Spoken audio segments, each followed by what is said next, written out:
Di sebuah desa kecil yang sunyi, berdiri sebuah rumah tua yang sudah lama ditinggalkan.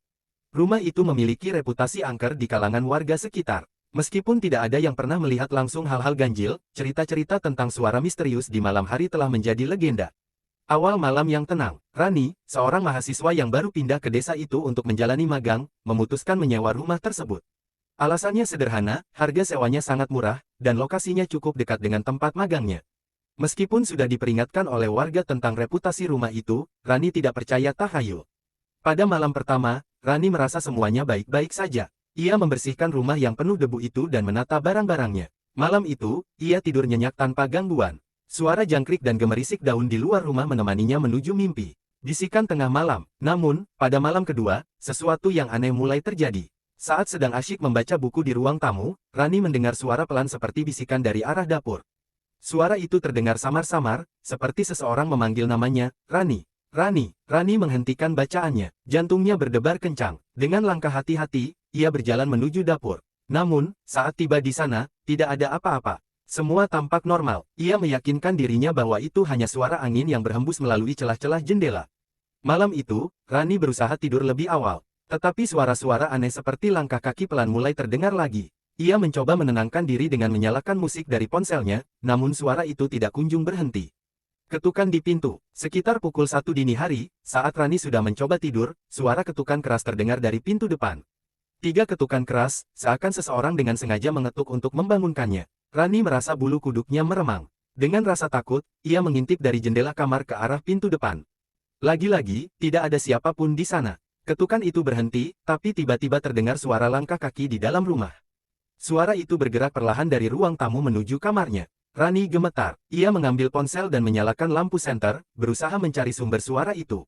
Penampakan di lorong. Ketika ia membuka pintu kamar perlahan, cahaya senter ponselnya menyapu lorong sempit di depan kamarnya. Di ujung lorong itu, ia melihat sosok bayangan berdiri. Sosok itu tampak seperti seorang perempuan berambut panjang, dengan kepala yang sedikit tertunduk.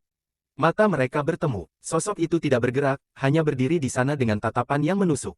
Rani menutup pintu kamarnya dengan cepat dan menguncinya. Napasnya terengah-engah. Ia mencoba menghubungi temannya, namun tidak ada sinyal. Ketika ia duduk di sudut kamar, ia mendengar suara samar seperti orang menangis di luar pintu. Tangisan itu pelan namun menyayat hati. Jejak misterius. Ketika pagi datang, Rani memberanikan diri membuka pintu. Semua suara itu hilang seiring sinar matahari yang masuk ke rumah. Namun, lorong tempat ia melihat sosok itu kini memiliki jejak kaki basah yang memanjang dari ruang tamu menuju pintu kamarnya.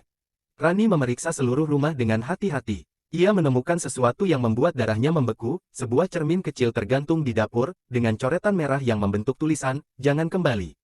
Mencari jawaban. Hari itu, Rani memutuskan untuk pergi ke kepala desa dan menceritakan apa yang ia alami.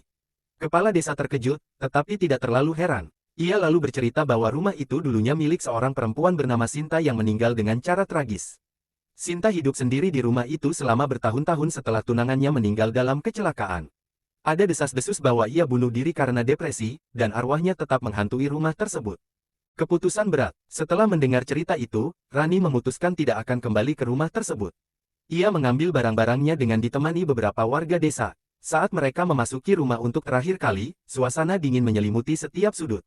Beberapa warga mengaku mendengar bisikan samar, tetapi tidak ada yang melihat sesuatu yang nyata. Epilog. Rani akhirnya pindah ke kos lain di desa tersebut. Ia tetap menjalani magangnya dengan baik, meski kenangan tentang rumah itu masih menghantuinya. Hingga kini, rumah kosong itu tetap berdiri, tidak berpenghuni. Warga desa percaya bahwa arwah Sinta masih menunggu seseorang yang bisa mendengarkan ceritanya, menyisakan misteri yang tak terpecahkan.